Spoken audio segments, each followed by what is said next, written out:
अब यो चाहिँ नेक्स्ट मर्निङमा हो। हामी घर पुगिसक्यौँ। हाम्रो घर यस्तो देखिन्छ। घरको सराउन्डिङ एरिया यस्तो छ, खुल्ला खुल्ला रमाइलो।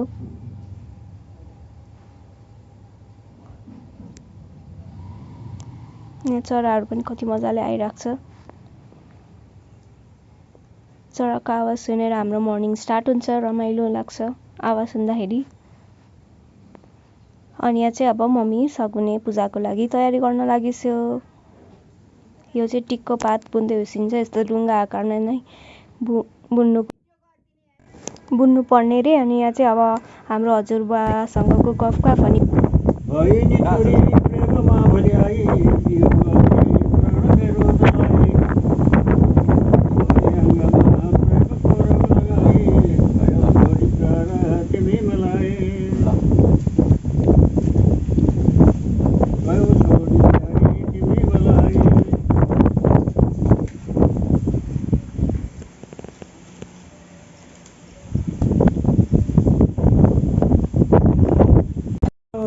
फुल मनमा चल्यो बसन,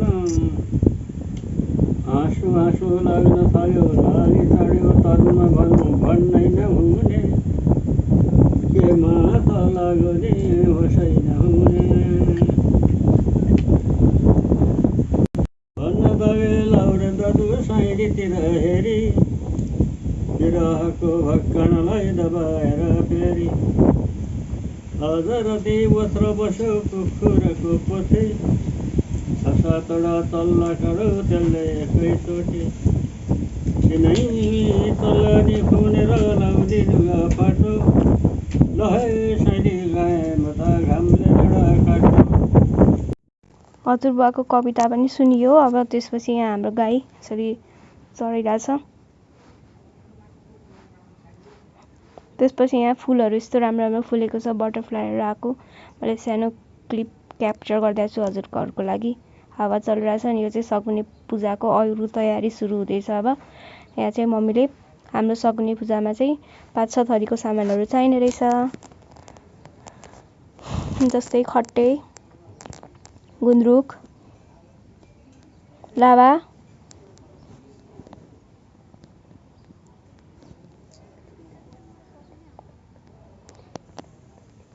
अनि बाबरीको रोटी, अनि शरबत पानी, अनि सेतो फुलहरू के चाहिन्थ्यो 7 थरीको। त्यो रेडी भइसक्यो अब यसरी। त्यसपछि यहाँ पूजा सामान रेडी भयो हाम्रो। अनि यो दिन चाहिँ नवमी पूजा पनि गरेको थियौँ। त्यही भएर नवमी पूजाको लागि हामीले नर्बलहरू धागोहरू ल्याएर यसरी पूजा थाली सेट गऱ्यौँ। त्यसपछि यहाँ सगुने पूजा गर्नलाई काका आइपुगिस्यो र काकाले सगुने पूजा गर्दै होइसिन्छ।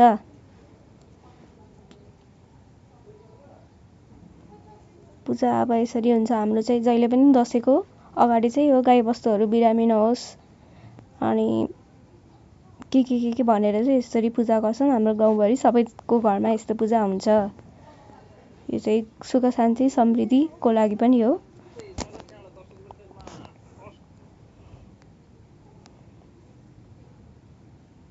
अनि चाहिँ आगो पनि चाहिन्छ अनि बत्ती पनि तोरीको बत्तीहरू चाहिन्छ।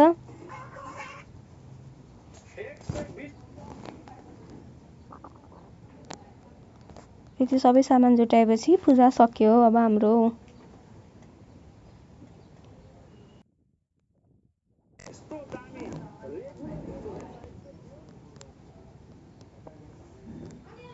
सक्यो भनेको चाहिँ अझ पनि बाँकी रहेछ। यहाँ कलशहरू पूजा गर्न थालिसक्यो। अब चाहिँ लगभग सकियो होला पूजा हो। अब यो लास्ट अन्तिम हो। पूजा सकियो। पूजा सकेपछि यस्तो भयो। त्यसपछि हामी बाइक पूजातिर लाग्यौँ। यहाँनिर बाइक वास हुँदैछ, स्कुटर पनि वास हुँदैछ। त्यसपछि हामीले मजाले पहिला घुम्यौँ, बाइक पनि स्कुटी पनि दुइटै घुमेपछि अनि पूजा गऱ्यौँ। चाहिँ नवमीको दिनको हो। क्लिपहरू यताउता छ, प्लिज हेरिदिनु होला।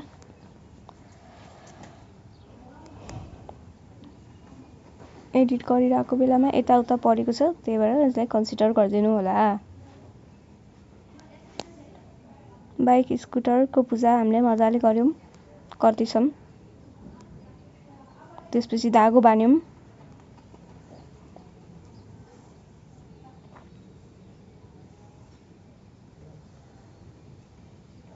र यो पूजा गरेपछि चाहिँ हामीले त्यो दिन बाइक चलाएनौं, राख्यौं घरमै। अनि नेक्स्ट मर्निङमा मात्रै चलायौं। त्यसपछि यहाँ नर्वेल फुटाएछ श्रीमानले, अनि नर्वेलले पनि घुम्यौं।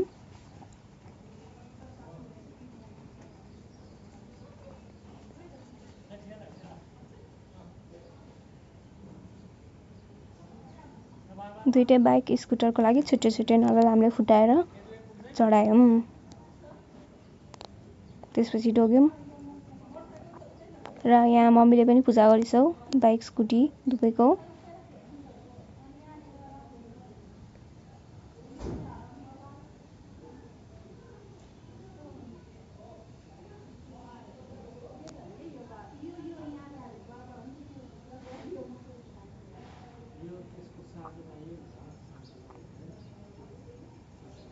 यति भएपछि हामीले आरती गर्यौं दुवैजना मिलेर, र नवमीको पूजा समाप्ति भयो। त्यसपछि यो हामीले तास खेल्यौं त्यस दिनको बेलुका।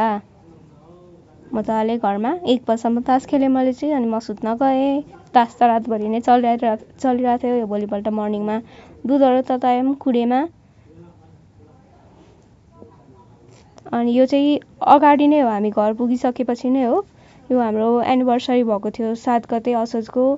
त्यति बेला सानो सेलिब्रेसन गरिदिनु भएको थियो घरबाट। त्यसकै हो क्लिप। टिकाहरू लगाएर आशीर्वाद दिएर गिफ्टहरू पनि पायौं, केक काट्यौं।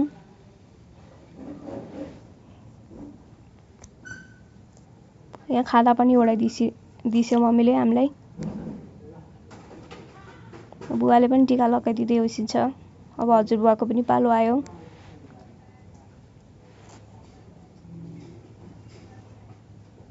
सबैको हातबाट टिका आशीर्वाद पनि लियौं, र एनिभर्सरी पनि हामीले यसरी सेलिब्रेट गर्यौं। धेरै रमाइलो भयो फ्यामिलीसँग सेलिब्रेट गर्न पाउँदा।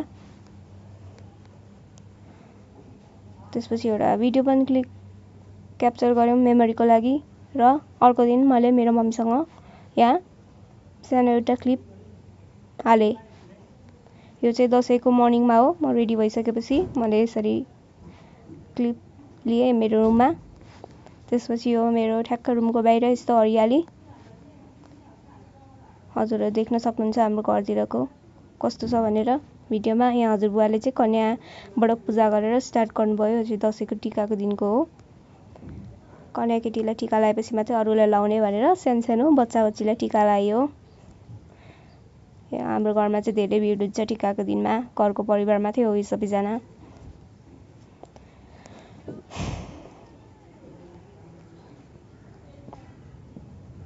भान्जीहरूले पनि आयो भने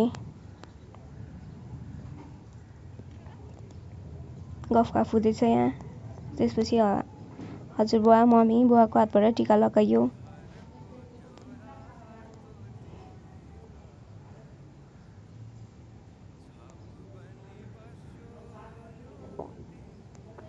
घरमा 1 हप्ता कसरी गयो नै हतपत भएन। दशैं पनि सकियो। सबैबाट आशीर्वाद पनि लियो, रमाइलो गरियो, मिठो मिठो खाइयो। 1 वर्षपछि भेटघाट भएको थियो। एकदमै रमाइलो भयो। अब दशैं सकाएर घरको टिका लगाएर हामी लाग्यौं धरानतिर। यो विराटनगर हो। हामी विराटनगरको बाटोबाट जाँदैछौं। त्यो दिन चाहिँ बाटोमा भिडभाड थियो, दशैं भएर होला। अनि बाटो बन्द भएर हामीलाई घुमाइदिएको थियो। त्यहाँबाट घुम्दै घुम्दै भित्रको बाटोबाट हामी निक्ल्यौं। त्यसपछि माथि चराहरू उडिरहेको थियो। त्यो क्लिप मैले त्यहाँ राख्थे भिडियोमा। बाटो यस्तो छ विराटनगरको।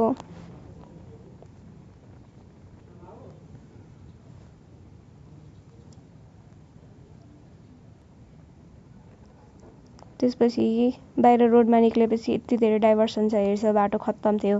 हामी पनि जाँदा पनि यही बाटोमा फसेर ढिलो भएको थियौं। एकदमै खत्तम बनाएको छ। दुईतिर बिगारेर धुलै धुलो उड्ने। त्यो बाटो कटेपछि बिचमा यसरी पिङहरू हालेको रहेछ रमाइलो लाइट्स। त्यसपछि हो इटरी चोकमा हो चारडो बाटो, त्यहाँबाट हामी धरानतिर लाग्यौँ। अब यो धरानको बाटो हो। हामी मामा घरमा टिका लगायौँ, त्यो दिन त्यहीँ बस्यौँ। टिकाको दिनमा हजुरआमाको हातबाट टिकाहरू लगाइयो। मामा माइजू भाइ बहिनीसँग भेटघाट भयो, रमाइलो भयो त्यो दिन त्यो रात। त्यसपछि यो चाहिँ नेक्स्ट मर्निङ हामी त्यहाँबाट बाटो लाग्यौँ। जाने क्रममा यो चाहिँ क्लक टावर धरानको चाहिँ सानो घरहरू क्युट लाग्यो अनि मैले भिडियोमा राखिदिएँ। यस्तो छ धरानको दृश्य। त्यसपछि हामी फेरि हिँड्न थाल्यौँ। अब चाहिँ हामी काठमाडौँतिरको यात्रा सुरु भयो। हामी बारा क्षेत्र हुँदै गाईघाट निक्लेर विमानको बाटोबाट काठमाडौँतिर लाग्यौँ।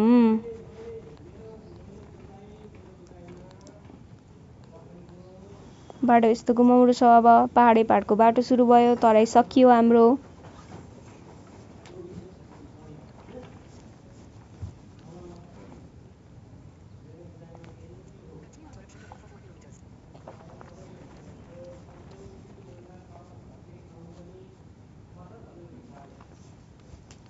अनि बाटोमा एकछिन स्टप भयौँ, चिया खायौँ अनि त्यति बेला यो परेवाहरू थियो, मैले भिडियोमा लिएँ क्लिप। चियाहरू खाएर हामी फेरि निक्ल्यौँ हाम्रो यात्रातिर काठमाडौँको लागि। बाटोमा गाईघाटको एरियातिर यस्तो हरियाली पनि थियो, पहाडहरू रमाइलो। अनि यो कास चाहिँ जताततै देख्न सक्नुहुन्छ हजुरहरूले। त्यसपछि यहाँनिर साइनबोर्ड राखिदिएको छ कता कताबाट कति किलोमिटर छ भनेर, हजुरले देख्न सक्नुहुन्छ। हामी चाहिँ काठमाडौँतिर लाग्यौँ।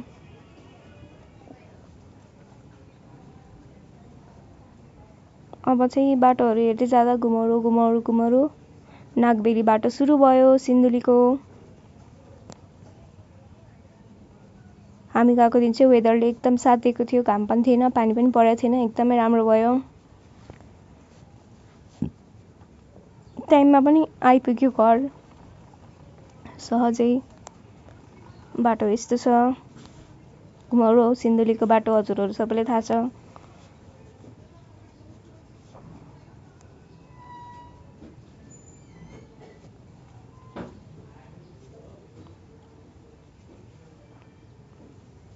अब यति सबै कटेपछि मेरो मोबाइल पनि बन्द भयो। त्यसपछि यो हामी घर पुग्यौँ। घर पुगेपछि फ्रेस भयौँ, नुहायौँ अनि ड्रेसहरू चेन्ज गरेर टिका लगायौँ मम्मी बाबासँग।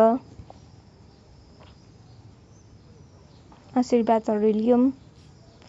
यहाँ पनि धेरै टाइमपछि आएको, एकदमै रमाइलो भयो टाइमहरू, टिका पनि लगाइयो। तर त्योभन्दा अघिल्लो भोलिपल्ट चाहिँ पानी परेर हामी कहीँ जान पाएनौँ, स्टक भयौँ। त्यही भएर पूर्णेसामा हाम्रो टिका चलिरह्यो।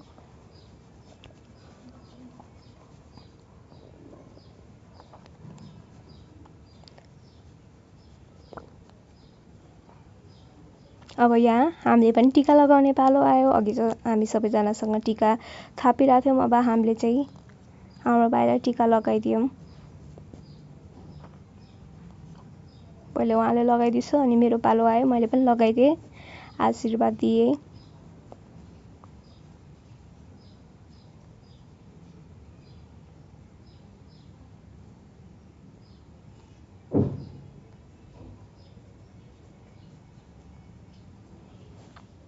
यति भएपछि हाम्रो घरको टिका पनि सकियो।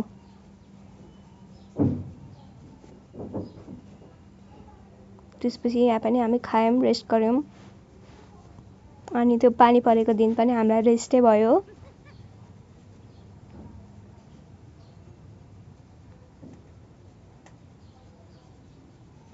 ब्लग चाहिँ अलिकति लामो छ, दसैँको हो, अब दसैँको मात्रै आउँछ है गाइस। त्यसपछि मैले कति वर्षपछि 6-7 वर्षपछि मेरो दिदीलाई भेटेँ, मेरो दिदीको छोरी। उहाँहरू चाहिँ भर्खर युएसबाट आइसकेको थियो दसैँको लागि। अनि अब नानुको पास्नी सकाएर तिहार सकाएर गइसिन्छ। यो चाहिँ छोरी फर्स्ट टाइम भेटेको हामीले, कति क्युट क्याप्चर गरिदिनु भएको थियो श्रीमाले दिदीको घरमा हो। चियाहरू रेडी गर्दै होइसिन्छ दिदीले, अनि मामुले चाहिँ छोरीलाई दुध खान दिँदै होइसिन्छ। अनि यहाँ पनि तास खेल्यौँ, खायौँ, रमाइलो गऱ्यौँ हामीले दादाहरूसँग, आयुषहरूसँग। अनि यो चाहिँ अगाडिकै दिनमा हो।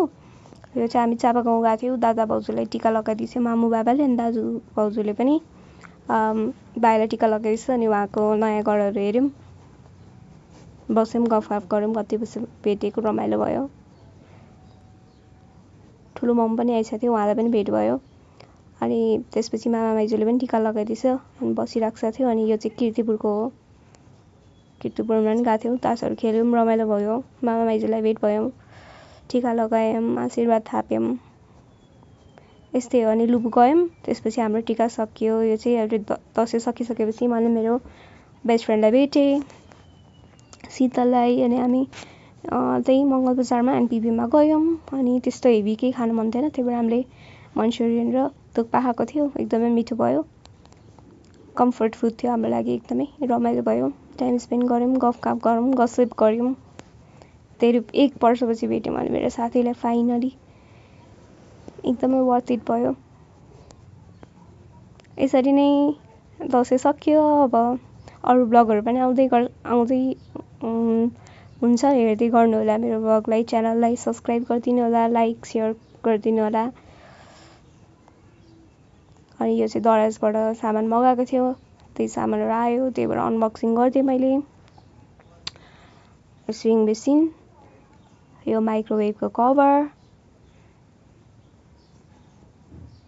अनि यो भाँडा माझ्ने यस्तो वायरवाला आएको रहेछ त्यो। त्यसपछि यो वासिङ मेसिन कभर, यति नै हो। अनि लास्टमा चाहिँ मैले यो मड केक त्रिशाराबाट ल्याएँ, चिज केक ल्याएँ, खायौँ। Thank you.